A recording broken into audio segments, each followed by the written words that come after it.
There is a responsible adventure to your life. You are not all you could be, and there is pain in that.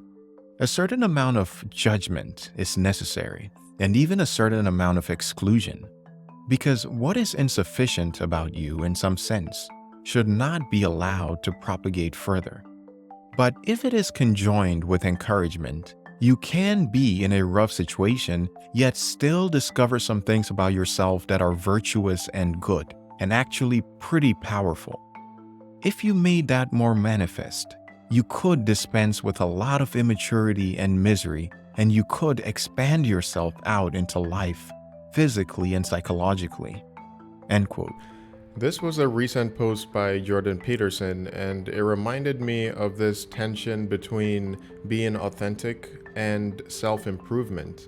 While these two things might not seem at odds with each other, I've always felt like there is a bit of tension, almost like they're both at different ends of a continuum. And the reason I felt that way is because to improve on ourselves, we naturally have to put some friction on some parts of ourselves You're that touching on we a are. fundamental tension that a lot of people struggle with. Authenticity is about being true to who you are, flaws and all. Self-improvement, on the other hand, often requires acknowledging and addressing those flaws. It can feel like a paradox. How do you stay true to yourself while also striving to be better? It's like trying to walk a tightrope between acceptance and change. Think of it this way.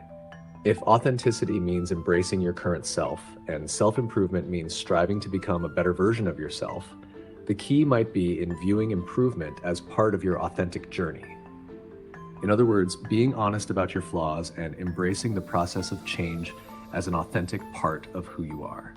However, it's easy to see why you'd feel that improvement means attacking your current self. Critique and self-reflection can feel like a personal assault. But if done with a spirit of encouragement rather than judgment, it can be transformative. It's less about tearing yourself down and more about building a better foundation. So does the tension lie in our perspective of improvement as inherently negative? Or is it about redefining what authenticity means in the context of growth? What do you think?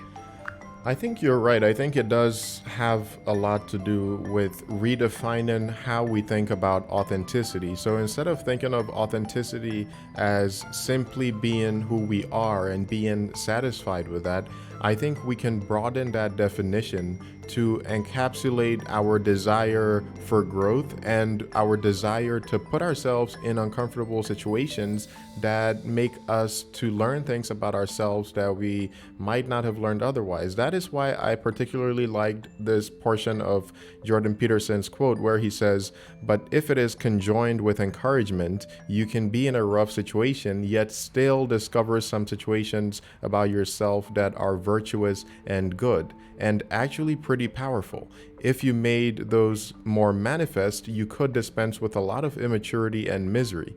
So I think what he's saying here is that all of us have things that we want to propagate in ourselves, and we also have things that we should want to dispense with. And all of these make us who we are. But by honing in on the things that are actually help us to prosper, we are also getting rid of certain parts of ourselves that, while they might be authentic to who we are not things that we want to see grow, right? This is what I think he meant when he said a certain amount of exclusion and judgment. We need to put a judgment value on certain parts of our character and even label it as good or bad in order to get rid of it, because otherwise we are only going to keep entrenching ourselves in the same behaviors that might not be taking us anywhere, simply because we have this narrow perception of what it means to be authentic. Exactly, that's a great way to look at it. Authenticity doesn't have to mean static acceptance of who we are at any given moment. It can and should include our aspirations and the parts of ourselves we want to nurture and grow. Peterson's point about combining judgment with encouragement is crucial. It's not just about pointing out flaws, but also recognizing and fostering the good qualities. This balanced approach helps us stay true to our core values while still pushing ourselves to improve. By recognizing that some aspects of our behavior or character aren't conducive to our growth or happiness, we're not being inauthentic when we work to change them. Instead, we're being deeply honest about what we want to become and the kind of life we want to lead. And this process of self-evaluation and improvement is a powerful form of authenticity. So it's not about attacking our current selves, but rather about setting a clear vision for our future selves and working towards it with both self-compassion and critical insight. It's about seeing authenticity as a dynamic journey rather than a static state. How do you see this playing out in your own life? Any specific areas you're focusing on for growth? To add a little bit more to that, I think that even when we are putting ourselves in situations that doesn't feel like who we are, as an introvert, if you're putting yourself in a social situation, or maybe you are just indulging in new activities that don't feel satisfying, they don't feel fulfilling, you are being even more authentic, right? Even though you might feel disingenuous, even though you might feel like you are doing something that is not truly who you are. Again, I think so long as it is being done consciously and intentionally, you can come out of these experiences, whether it's one that's foisted on you by life circumstances or one that you put yourself in intentionally. We can come out of them having a more deeper understanding of ourselves, our limits, our potential even, and being even more grounded and rooted in who we are. Absolutely. That's a powerful perspective. Stepping out of your comfort zone, especially as an introvert in social situations, can feel incredibly uncomfortable and inauthentic at first. But as you said, if the intention behind it is growth and self-discovery, it actually aligns deeply with a more evolved sense of authenticity. It's about recognizing that authenticity is not just about staying within the bounds of what feels comfortable and familiar. It's also about exploring the unknown parts of ourselves and seeing how we respond to new challenges and environments. These experiences can reveal strengths and capacities we didn't know we had. Moreover, it's this willingness to face discomfort and challenge ourselves that can lead to the most significant personal growth. The discomfort isn't a sign of being inauthentic. It's a sign that you're pushing your boundaries and expanding your understanding of who you are and what you're capable of. So in essence, by consciously and intentionally putting ourselves in situations that stretch us, we are practicing a form of deep authenticity. We are saying, I am committed to growing and understanding myself more fully, even if it means facing discomfort and uncertainty.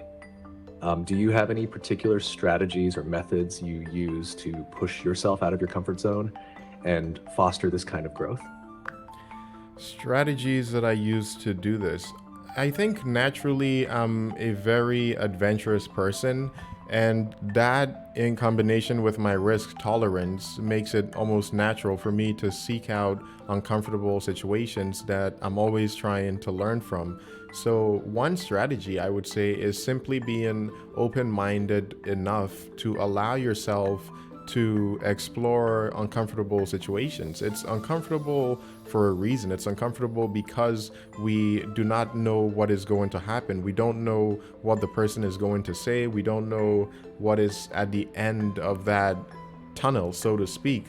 But by realizing that these are opportunities for immense growth in our lives in ways that we might not even be able to imagine because we've never been in those situations before, I think we can really help ourselves to grow in new ways.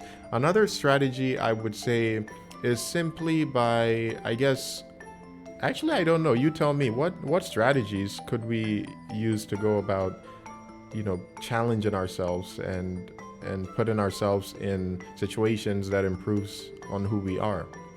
You've already got a great start with your adventurous spirit and open-mindedness. Here are a few additional strategies that might help you further push your boundaries and foster personal growth. 1. Set specific goals. Define what you want to achieve by stepping out of your comfort zone, whether it's improving a specific skill, expanding your social network, or learning something new. Having a clear goal can provide direction and motivation. 2. Incremental challenges. Start with smaller, manageable challenges that gradually increase in difficulty. This helps build confidence and resilience without feeling overwhelmed. 3. Reflection and journaling. After each new experience, take time to reflect on what you learned and how it made you feel. Journaling can help you process your thoughts and track your progress over time. 4. Seek feedback. Ask for feedback from others, whether it's from a mentor, friend, or even strangers in a new social setting. Constructive feedback can provide valuable insights and help you improve. 5. Mindfulness and acceptance. Practice mindfulness to stay present in the moment, especially when facing discomfort. Accepting the discomfort as part of the growth process can make it more manageable. 6. Join groups or communities. Surround yourself with people who are also interested in personal growth. Joining clubs, groups, or communities can provide support, encouragement, and opportunities to learn from others' experiences. 7. Embrace failure. Recognize that failure is a natural part of growth. Each setback is a learning opportunity that brings you closer to your goals. Reframe failures as valuable experiences rather than negative outcomes. 8. Continuous learning. Stay curious and continuously seek out new knowledge and experiences, whether it's reading books, taking courses, or exploring new hobbies. A mindset of lifelong learning keeps you open to new possibilities. By combining these strategies with your natural inclination for adventure and risk-taking, you'll be well equipped to push your boundaries and discover new aspects of yourself. Does any of this resonate with you or spark new ideas? Yeah, I particularly like the idea to be incremental and to embrace failure. I think these are two ideas that we don't practice enough. We tend to think that we need to go all the way in at once. We need to throw ourselves off the deep end if we want to succeed. And this, I think, can be debilitating on its own. Even without attempting, sometimes that can make us feel as though it's more than we can possibly manage. And on the other hand, even when we do go for it, we end up overwhelming ourselves through the sheer amount of energy and discomfort that we feel, whereas we could have been more incremental and developed over a longer period of time in a way that we might not even notice. So I think being incremental is such an important way to improve ourselves in just about anything, not even just in learning more about ourselves and being better people, but just in any domain of life, whether it's working out, social interactions, better communication skills. It's always better to take it in a more incremental way. And when it comes to embracing failure, I think this is one that can be particularly difficult because we tend to shy away from failure. It makes us feel insecure. It makes us feel vulnerable.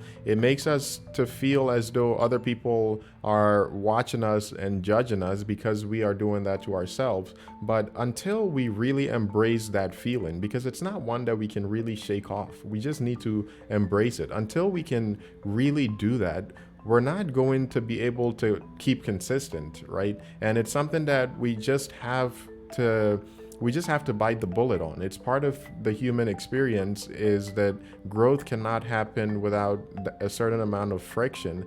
And again, being incremental about it is a great way to alleviate some of that discomfort along the way. One more point I wanted to make about the incremental growth is that we tend to get better at things that we immerse ourselves in, right? I think immersion is yet another way to improve on ourselves. And I think that by doing that, we end up becoming so much more desensitized. Might seem like a negative word, but we become more comfortable with these challenging situations. It gives us more appetite and more capacity to take on even more challenges.